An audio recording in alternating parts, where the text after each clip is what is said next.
Bonjour, c'est Thibault Lambert et vous écoutez Code Source, le podcast d'actualité du Parisien.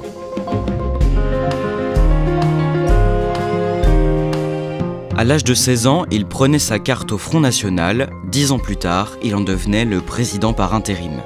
À seulement 28 ans, Jordan Bardella, qui est désormais le président en titre du parti, devenu le Rassemblement National, a connu une ascension fulgurante ces dernières années, propulsée par Marine Le Pen, qui en a fait son homme de confiance. Alors qui est vraiment cet eurodéputé, natif de Seine-Saint-Denis, candidat pour la deuxième fois aux européennes en juin prochain? Pourquoi est-il redouté aujourd'hui par une partie de la droite et de l'exécutif? Élément de réponse avec Quentin Laurent et Alexandre Sulzer. Ils couvrent notamment l'extrême droite au service politique du Parisien.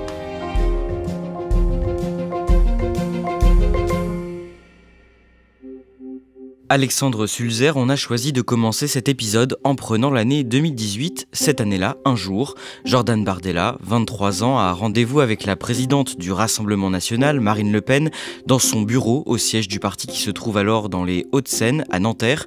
Que se passe-t-il pendant cette entrevue ? Ce jour-là, Jordan Bardella a rendez-vous parce qu'il est responsable des visuels, de la communication. C'est une petite main, à ce moment-là encore du parti. Et Marine Le Pen lui suggère une idée qu'il n'avait pas du tout anticipée, c'est de prendre la tête de liste aux européennes. L'idée pour Marine Le Pen, c'est de surprendre et de jouer la carte de la jeunesse pour créer un événement et espérer prendre vraiment le leadership dans la compétition des européennes de 2019. Alors vous allez nous raconter pourquoi la présidente du RN a décidé à ce moment-là de miser sur lui et comment Jordan Bardella a réussi à s'imposer dans le parti. Mais d'abord, vous allez nous raconter son parcours. Jordan Bardella est né le 13 septembre 1995 à Drancy, en Seine-Saint-Denis. Quentin Laurent, dans quel milieu est-ce qu'il grandit ? Jordan Bardella aime à dire qu'il a grandi dans un milieu populaire. Bon, en tout cas, il grandit, c'est sûr, en banlieue, ce qui est assez rare pour une personnalité du Rassemblement National. Il vit avec sa mère, qui est assistante maternelle. À noter que ses deux parents sont des Italiens qui ont immigré en France, mais qui ne vivent plus ensemble. La particularité de ce contexte social familial de Jordan Bardella, c'est que ça tranche particulièrement avec celui de Marine Le Pen, réputé beaucoup plus bourgeois. Il raconte qu'à l'âge de 10 ans, il est très marqué par les émeutes en Seine-Saint-Denis après la mort de deux adolescents qui ont voulu échapper à un contrôle de police, Zied Benna et Bouna Traoré, en octobre 2005. Oui, il va dire à plusieurs reprises qu'il se rappelle de la violence, qu'il se rappelle des voitures brûlées, que ça l'a particulièrement marqué parce qu'il disait à l'époque, c'est pas parce qu'on est pauvre qu'on brûle les voitures. Donc il va aussi raconter que cet épisode sera un moment fondateur de son adhésion au Front National quelques années plus tard. Jordan Bardella suit une scolarité dans un lycée privé à Saint-Denis. Il est bon élève et il s'intéresse à la politique. Il décide de prendre sa carte au Front National à l'âge de 16 ans. Pour quelle raison, Alexandre Sulzer ? Il ne vient pas d'un milieu familial politisé, donc c'est pas ses parents qui l'ont poussé à ça, c'est son expérience dans les cités HLM, le quotidien, l'insécurité qu'il dit vivre, qui l'aurait motivé à faire cela, et c'est quelque chose qu'il va beaucoup utiliser d'ailleurs dans son storytelling. Il dit aussi avoir pris sa carte au Front National de Marine Le Pen, que c'est cette personnalité-là, et non pas celle de son père, qui l'a poussé à prendre sa carte, et il monte très vite les échelons parce que en Seine-Saint-Denis, il y a très peu de militants du Front National, et rapidement, il devient donc secrétaire départemental du Front National. En 2015, à l'âge de 20 ans, il figure en position éligible sur la liste du Front National pour les élections régionales en Île-de-France. Et à cette occasion, le 28 novembre, il participe à un débat télévisé sur France 3 Île-de-France. Jordan Bardella, bonsoir. Bonsoir. Vous êtes la tête de liste du Front National en Seine-Saint-Denis. Quentin Laurent, il est comment dans cet exercice ? Ce qui me marque déjà, c'est qu'il fait très très jeune au milieu de tous ces tauliers de la politique, des gens qui sont rodés, qui font ça depuis plusieurs années. Et puis voilà, il présente bien, il a son petit costume, il a sa cravate, il est propre. Donc son discours est moins fluide que lui connaît aujourd'hui, mais déjà on sent poindre de l'aplomb en fait chez ce jeune homme qui n'hésite pas à ou couper la parole ou tenter de parler au-dessus ses contradicteurs. Nous sommes et nous restons le parti politique pour lequel les électeurs français se sont le plus portés. Je crois que c'est un énième message qui est envoyé et il va falloir que nos responsables de l'exécutif en prennent acte. Après cette élection, il siège au conseil régional et son ambition, c'est de grimper dans les instances du parti. Alexandre Sulzer, comment il s'y prend ? Il est très présent, il a compris qu'au Front National, tout le monde n'était pas très investi et il s'investit beaucoup auprès de ceux qui sont incontournables dans l'entourage de Marine Le Pen. C'est notamment le cas de Florian Philippot, dont il est, on l'a un peu oublié aujourd'hui, un proche à l'époque. C'est l'époque où Florian Philippot, qui veut professionnaliser le parti, crée des collectifs thématiques pour spécialiser le parti sur certaines thématiques. Et lui, à l'époque, crée un collectif banlieue qui est censé s'adresser aux habitants des quartiers sensibles et leur adresser le message que le Front National ne leur est pas opposé, que le système joue contre eux et que le Front National a un discours à leur porter. C'est un discours que porte beaucoup Florian Philippot et que relaye énormément Jordan Bardella, un discours qu'aujourd'hui, certains de ses anciens proches comparent beaucoup à celui d'Alain Soral, qui s'adressait également à cette population-là. Et comment il se rapproche de Marine Le Pen petit à petit ? Florian Philippot est à l'époque l'homme un peu incontournable dans le parti, c'est l'homme de confiance absolue de Marine Le Pen. Il se rapproche donc de Florian Philippot, qui est l'homme incontournable du parti à cette époque. Par ailleurs, il a des talents évidents de communicant, du feeling politique, et donc il va prendre du galon lorsque Marine Le Pen lui confie la présidence du Front National de la Jeunesse, qui était à ce moment-là une organisation un petit peu déclinante, et elle lui dit, voilà, tu vas la redynamiser, ce qu'il fait déjà symboliquement en changeant de nom directement. Ça s'appelait toujours le Front National de la Jeunesse, il arrive et il l'appelle Génération Nation, avec un clin d'œil assumé à Génération Identitaire, qui est une organisation, comme son nom l'indique, identitaire, aujourd'hui dissous, beaucoup plus radicale encore, et qui montre qu'il a là un certain sens de la communication. Florian Philippot quitte le Front National après la présidentielle de 2017 sur fond de désaccord avec Marine Le Pen. Jordan Bardella, quant à lui, devient l'un des porte-parole du parti. Et on revient donc au début de cet épisode. Un an plus tard, en 2018, Marine Le Pen lui propose, à 23 ans, de devenir la tête de liste de ce qui est devenu le Rassemblement National en vue des prochaines élections européennes de 2019. Comment est-ce qu'il fait campagne ? Il applique parfaitement les consignes de Marine Le Pen, c'est-à-dire celui d'un parti très lisse, qui évite les dérapages. Ça, Jordan Bardella l'a parfaitement incarné. Il fait beaucoup de média training, puisque ça se joue énormément lors des débats télévisés. C'est une campagne qui se joue dans les médias. Il adore ça, il est très bon pour ça. D'ailleurs, c'est pour ça que Marine Le Pen l'a repéré immédiatement. Mes chers compatriotes, aujourd'hui, dimanche 26 mai, le peuple français a fait entendre sa voix avec une force inattendue. Le résultat du scrutin tombe le dimanche 26 mai 2019 à 20h et la liste conduite par Jordan Bardella se place en première position. Quant à Laurent, c'est une réussite ? C'est indéniablement une réussite parce que Marine Le Pen, en plaçant Jordan Bardella à la tête de cette liste, fait un pari. Bardella transforme cet essai en arrivant devant la liste macroniste avec un peu plus d'1 point d'avance sur la liste menée par Nathalie Loiseau. À ce moment-là, il confirme les espoirs qui sont placés en lui. Les Français peuvent compter sur nous pour les défendre et promouvoir le bon sens au pouvoir. Je vous remercie. Jordan Bardella devient donc eurodéputé et 2 ans plus tard, il se lance dans une autre course électorale. Il devient la tête de liste pour les élections régionales en Île-de-France. Pour quelle raison cette fois-ci ? Un des problèmes qu'a à l'époque le Rassemblement National, c'est qu'il manque de ressources humaines, si on peut dire ça comme ça en Île-de-France. Ils n'ont pas de tête d'affiche de personnes qui leur permettraient d'aller gratter le plus de points possible, puisque c'est aussi un terrain qui est électoralement très difficile pour le RN. Et malgré cela, Jordan Bardella va quand même réussir à dépasser la barre des 10%. Ce qui est plutôt un bon score pour le RN. D'ailleurs, Jordan Bardella ne s'y trompait pas, parce qu'il avait dit en début de campagne qu'il y allait de manière symbolique. Le 13 septembre 2021, le jour de ses 26 ans, Jordan Bardella devient officiellement le président par intérim du RN. Il doit remplacer temporairement Marine Le Pen qui quitte ses fonctions pour se consacrer à sa campagne en vue de la présidentielle et à ce titre, il est invité très régulièrement dans les médias. Oui, alors il l'était déjà, mais il se perfectionne encore. C'est vrai que c'est un peu un robot, une machine. Il a des réponses à tout, il est habile dans les réponses à ses adversaires politiques, se laisse difficilement piégé par les questions des journalistes. Pour cela, il poursuit son média training. Il est coaché notamment à l'époque par Philippe Vardon, un ancien identitaire de la région Nice, qui aujourd'hui est parti avec Éric Zemmour, mais également par Pascal Humeau, un ancien journaliste de BFM TV, qui le forme à cet exercice. Après sa défaite à l'élection présidentielle en mai 2022 face à Emmanuel Macron, Marine Le Pen ne veut pas reprendre la tête du RN. Il y a donc une élection pour désigner le prochain président du parti. Jordan Bardella est le candidat naturel pour occuper ce poste ? Il est le candidat naturel puisque Marine Le Pen a confiance en lui, elle sait qu'il ne le trahira pas. En plus de ça, il apporte quelque chose de complémentaire, il est plus jeune, il n'a pas le nom de Le Pen à coller. Donc en fait, Marine Le Pen sait qu'ils vont former un binôme qui va avoir une complémentarité qui sera électoralement utile pour le Rassemblement national.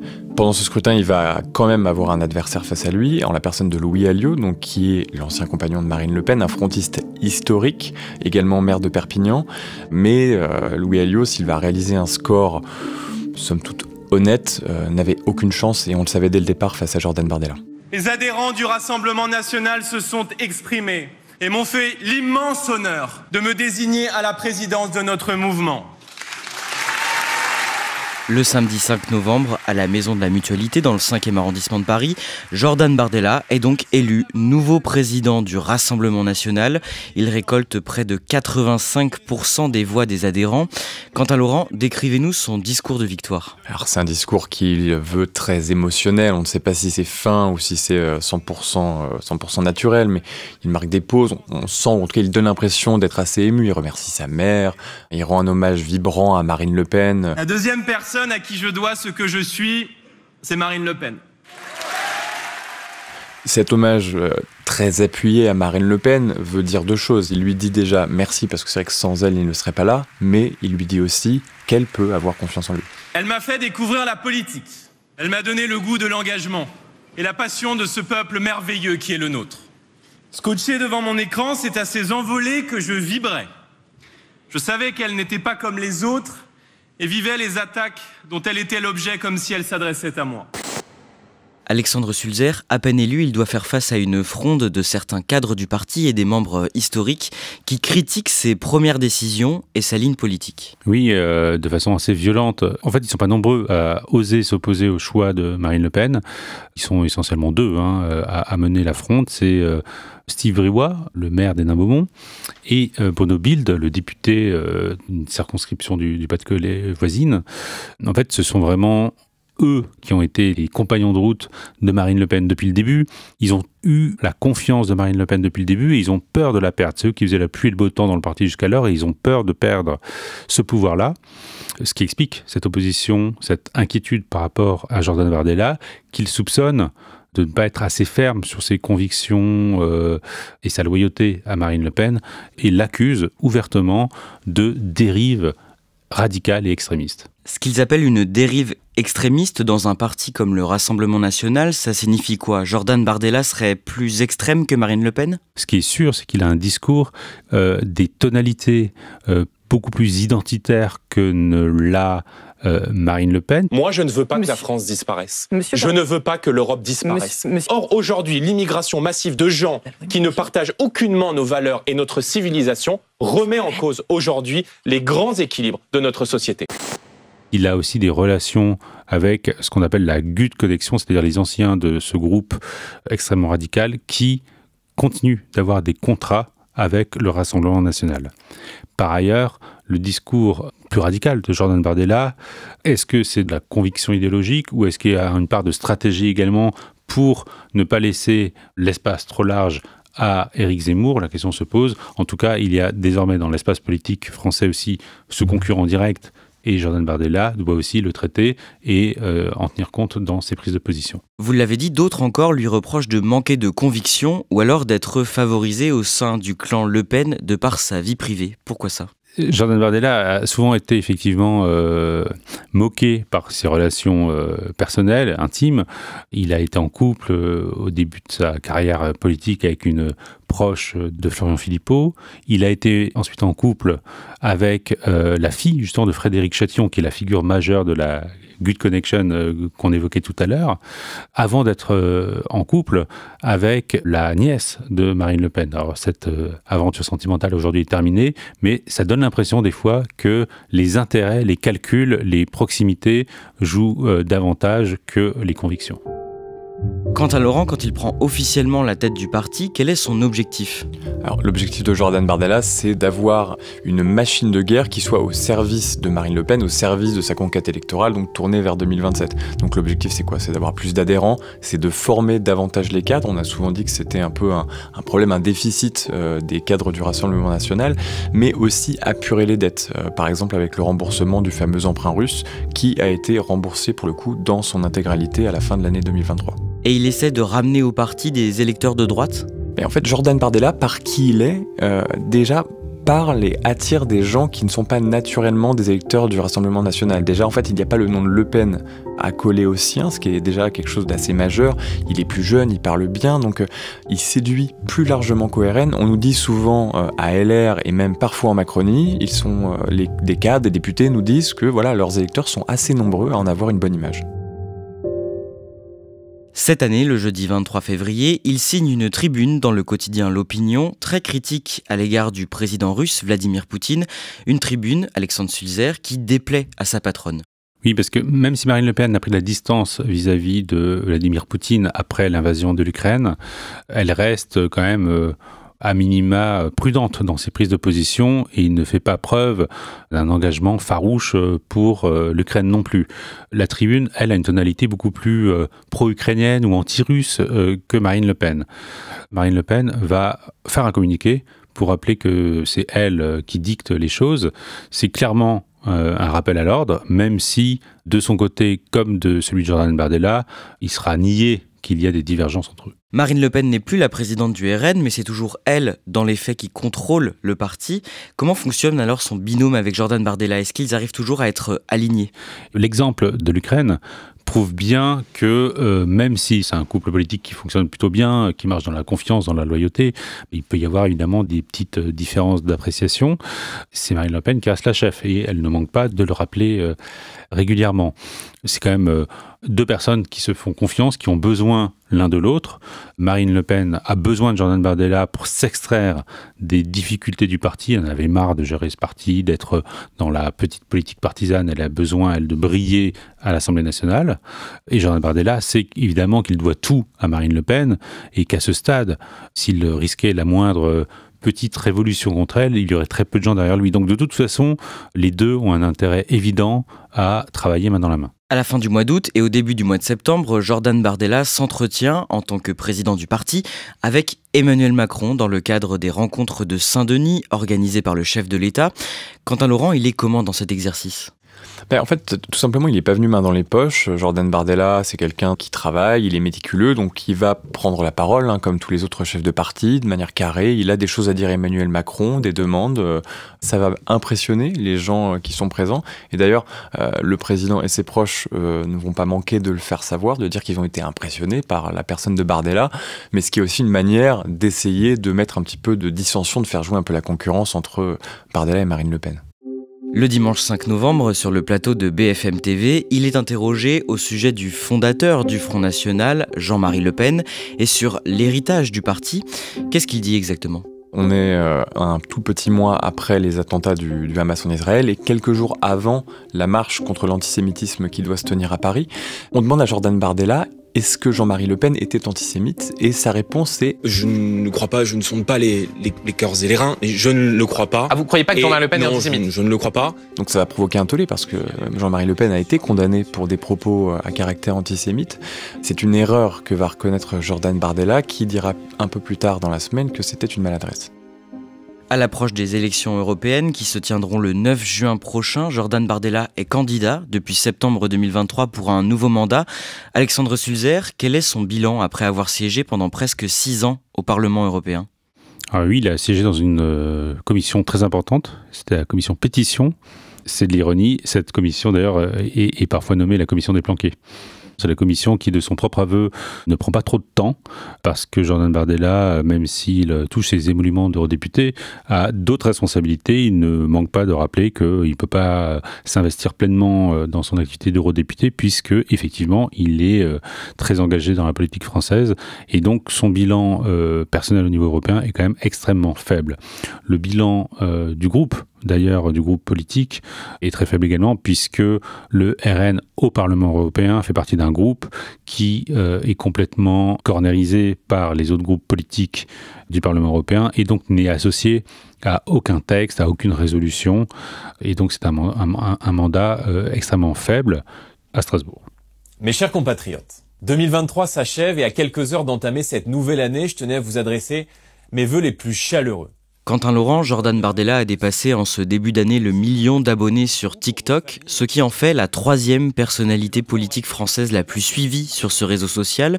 Il est de plus en plus populaire, donc même auprès des jeunes. On l'a vu grimper au fur et à mesure dans les enquêtes d'opinion, où il est souvent en 5e, 4e position. Il a même dépassé Marine Le Pen dans une étude à la fin de l'année. Ouais, il est de plus en plus populaire, Jordan Bardella, et notamment auprès des jeunes. En l'occurrence, TikTok, donc où il vient de dépasser le 1 million d'abonnés, c'est une stratégie parce qu'il sait qu'il plaît aux jeunes, il sait qu'il faut leur parler et c'est un très bon média pour essayer de faire de l'influence auprès de cet électorat qui, il faut le rappeler, est un électorat stratégique puisqu'en fait il vote assez peu. Ces élections sont cruciales.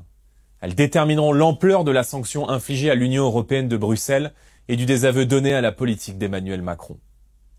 Quand le pays court le risque de l'abîme, la responsabilité de tous les Français patriotes est de s'unir et de se rassembler pour permettre la victoire des idées nationales. Aujourd'hui, est-ce que cette popularité et la jeunesse de Jordan Bardella font peur à la majorité et à Emmanuel Macron ? Il faut déjà observer les sondages sur les prochaines élections européennes. Jordan Bardella, il y a très souvent entre 8 à 10 points d'avance sur le candidat de la liste macroniste, donc évidemment qu'ils en ont peur. D'ailleurs, la nomination de Gabriel Attal à Matignon, donc ce mardi 9 janvier, pour remplacer Elisabeth Borne, n'est pas totalement étrangère à cette situation. Gabriel Attal, il est jeune, il est plus populaire que Jordan Bardella, donc on peut assez facilement supposer que la nomination de Gabriel Attal est aussi conçue comme une arme anti-Jordan Bardella, notamment dans cette séquence très importante pour le président de la République. Alexandre Sulzer, si Jordan Bardella parvient cette année une nouvelle fois à recueillir le plus de voix aux élections européennes, est-ce que cela en ferait un candidat potentiel pour la présidentielle de 2027 ? Tant qu'il est Marine Le Pen candidate, personne ne semble croire vraiment, sauf en Macronie, qu'il ira contre elle. Jordan Bardella sait qu'il n'est pas en position de force par rapport à Marine Le Pen. Pour la suite, il est clair que Jordan Bardella veut s'installer durablement dans le paysage politique, mais il lui reste encore à fabriquer une marque. Qu'est-ce que le bardélisme ? Ça, on ne sait pas trop. Pour l'instant, c'est surtout un ambassadeur de Marine Le Pen, et c'est la raison pour laquelle il s'attelle depuis de longs mois déjà à l'écriture d'un livre qui doit sortir après les européennes et qui préparera effectivement la suite.